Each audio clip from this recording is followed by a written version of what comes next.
is with us here in the studio today. Lobsang Senge is head of the Tibetan government in exile. Thank you so much for being with us Thank you, on Terry. DW News.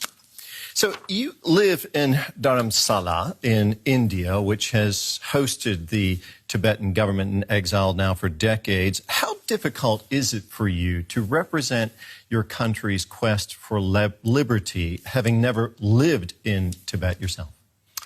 Personally, it's painful that I'm a Tibetan and who is not allowed to go to Tibet and see my own countrymen and my family members and relatives.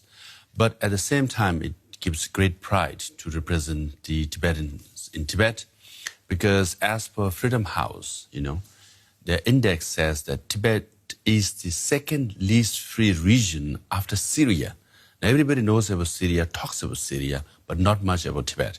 Hence, it's a matter of great pride that I could represent and reflect the aspirations of Tibetans in Tibet and highlight or magnify the sufferings that Tibetans inside Tibet do. You mentioned the freedoms being restricted in Tibet. Just as one example, apparently it's forbidden to even show a picture of the Tibetan spiritual leader, the Dalai Lama, there. Do you see any chance for improvement in the situation, the civil rights and the freedom for the people living in Tibet? It's odd that China claimed itself to be a rising superpower, so powerful, yet they feel so threatened by a single person, His Holiness the Dalai Lama. The fact that he is so popular and revered by Tibetans inside Tibet, everybody wants to get a blessing from him, keep a picture of him, yet the Chinese government doesn't allow.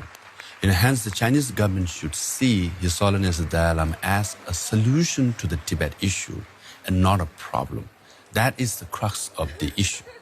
I want to talk more about that in just a moment, how we might make how you might make progress on this issue. Yeah, but yesterday, you're here in Germany right now. Yesterday, you met with Claudia Roth, a member of the German Parliament. You're going to meet with other members of Parliament today. I understand you didn't get a meeting with the Chancellor, but Chancellor Merkel will be in China next week. What would you hope to have her say about your cause while she's there? No, we always want a good relationship between Germany and China. Having said that, we also want, Germany to have good trade relationships. So you should do business and make money, but you should also stand up for the morals and the values of Germany. For example, Germany is an inspiration for many countries around the world, because this is where the Berlin Wall came down. This is where the reunification East and West Germany happened.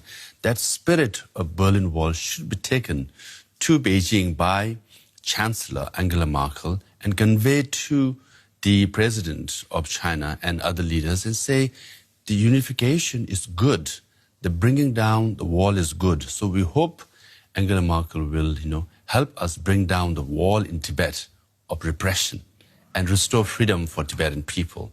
And then she will urge that there be a dialogue between the envoys of the Dalai Lama and representative of the Chinese government.